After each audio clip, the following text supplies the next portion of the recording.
Everyone, welcome to my channel. So हम कर रहे हैं मिसलेनियस एक्सरसाइज का example 12। Show that the coefficient of the middle term in the expansion of 1 plus x की whole power 2n is equal to the sum of the coefficient of two middle terms in the expansion of 1 plus x to n minus 1। अब ये statement आपकी क्या कहती है कि show करना है कि the coefficient of the middle term. अब इसमें आपसे क्या पूछिए, मिडल टर्म्स पूछिए और मिडल टर्म्स का आपसे कोएफिशिएंट पूछा है कि आपके पास ये एक्सपेंशन है फर्स्ट और ये है आपके पास सेकंड।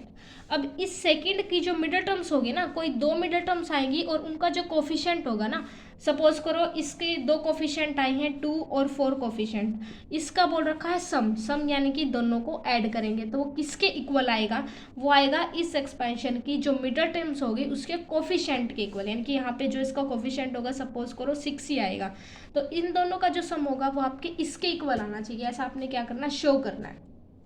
तो इसके लिए हम क्या करेंगे, सेम जनरल टर्म का फॉर्मूला यूज़ करेंगे। और क्योंकि आपको मिडल टर्म्स पूछी गई है तो उसके लिए सबसे पहले हम क्या देखेंगे कि आपकी एक्सपेंशन में जो आपका n है, जो आपको n दिया हुआ है वो आपका इवन है या ओड है। तो उसके लिए हम क्या करते हैं, सबसे पहले आपके पास ये एक्सपेंशन, इसके अंदर जो आपकी n दिया हुआ है वो आपको दिया गया है 2n। अब 2n है ये, जब हम इसको बाइनोमियल एक्सपेंशन से एक्सपेंड करेंगे तो जो टोटल नंबर ऑफ टर्म्स आएगी वो कितनी आती है, जितना भी आपको n दिया होता है उससे एक टर्म एक्स्ट्रा ही आती है ना। अगर आपको n दिया हुआ है तो उसकी जो टोटल नंबर ऑफ टर्म्स आती है वो क्या आती है, एक एक्स्ट्रा आती है। सो इसमें भी एक एक्स्ट्रा आएगी, वो कितनी आएगी 2n प्लस 1। अब देखो 2n प्लस 1 जो है वो आपका ओड है या इवन है, इसको देखना हमें, ठीक है। इसको नहीं देखना कि 2n इवन है या ओड है। जो ये रिजल्ट आएगा टोटल नंबर ऑफ टर्म्स के बाद, उसको हमें देखना है कि वो ओड आया है या वो इवन आया है। अब देखो 2n प्लस 1 क्या आता है, ये एक ओड टर्म्स है। अब ओड के लिए मिडिल टर्म्स कितनी आती है, हमेशा 1 ही आती है, 1 ही आती है ना ओड के लिए। इवन के लिए कितनी आती है, 2 मिडिल टर्म्स आती हैं। अब ये टर्म्स आपकी क्या है, ओड है। इसके लिए हम क्या यूज़ करते हैं, n/2 प्लस 1, ठीक है, ये यूज़ करते हैं ना n/2 प्लस 1।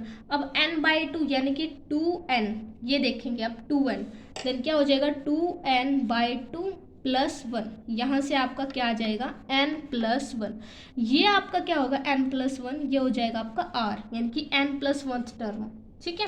अब देखो n प्लस 1 टर्म को इन्होंने निकाला इससे, यानी कि जो TR प्लस 1 से हम यूज़ करते हैं ना, TR plus 1 is equal to क्या होता है, NCR होता है। अब n उसमें क्या है 2n है और r आपका क्या है, r आपका n हो जाएगा, क्योंकि आपको n प्लस 1 है।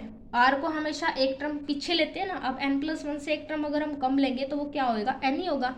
उसके बाद क्या आता है an माइनस आर, n आपके पास कितना है 2n है और 2n में से r आपके पास n ही बचेगा, क्या आएगा n ही आएगा ना। और a आपके पास कितना है 1 है, तो 1 के साथ हम कुछ भी मल्टीप्लाइज करेंगे, कुछ भी पावर हो तो वो 1 ही आती है।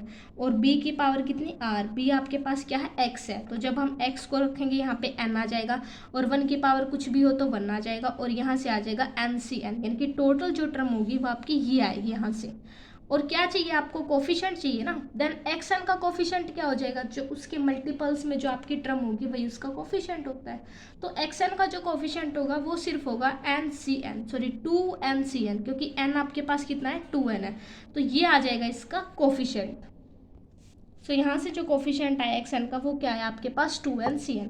अब नेक्स्ट देखो, नेक्स्ट एक्सपेंशन आपकी 2n minus 1, then 2n minus 1, इसमें भी एक टर्म्स ऐड होंगी ना, क्योंकि एक टर्म एक्स्ट्रा ही आएगी। जब हम इसमें एक टर्म एक्स्ट्रा करेंगे तो यहाँ से क्या मिल जाएगा आपको 2n। अब ये 2n आपके पास क्या है, इवन है। अगर इवन है तो मिडिल टर्म्स कितनी आती है, 2 आती है मिडिल टर्म्स उसमें, है ना। तो अब देखो जो दो मिडल टर्म्स आएगी वो आपकी क्या आएगी 2n माइनस 1 प्लस 1, यानी कि आपके पास क्या बचेगा 2n ही आएगा, 2 से 2 कैंसिल होकर n ही बचेगा, देन nth टर्म हो जाएगी। और एक नेक्स्ट टर्म क्या होगी इससे नेक्स्ट, यानी कि n से n प्लस 1, ठीक है। तो ये हो जाएगी आपके पास r, यानी कि 2 r मिलेंगे आपको। अगर आपको n बताना है तो r हमेशा क्या लेते हैं, एक कम लेते हैं, तो n से एक कम r आपको क्या लेना पड़ेगा n माइनस 1, और n प्लस 1 से एक कम क्या लेना पड़ेगा, n लेना पड़ेगा, ठीक है। इसी फॉर्मूले से हम खोलेंगे TR प्लस 1 NCR और AN माइनस R और BR। तो जब हम इसी से इनकी वैल्यूज़ को पुट करेंगे तो यहाँ से हमें मिल जाएगा 2n minus 1 CN minus 1 and 2n minus 1 और CN, ठीक है। अब देखो, ये इनका कोफिशिएंट है, ये एक्सन का कोफिशिएंट आ चुका है, ये फर्स्ट और ये सेकंड। अब इसमें क्या बोला गया था, इस एक्सपेंशन की जो मिडिल टर्म्स होंगी उसके दो कोफिशिएंट यानी कि उनका सम। अब कोफिशिएंट आपके पास ये है, जब हम इनका सम करेंगे, इनको ऐड करेंगे, तो वो आपके किसके इक्वल आएगा, जो फर्स्ट का कोफिशिएंट होगा वो उसके इक्वल आएगा, यानी कि इसके इक्वल। ये आपके पास सी एन है, 2n और सी एन, ठीक है। यही आपको शो करना था कि जो आपकी इस एक्सपेंशन की जो कोफिशिएंट होगा उन दोनों का जो सम होगा वो आपके फर्स्ट एक्सपेंशन के कोफिशिएंट के इक्वल आएगा, ठीक है। तो यही आपका शो हो चुका है। अब नेक्स्ट वीडियो में हम करेंगे example number 13। So thank you everyone, thank you for watching this video.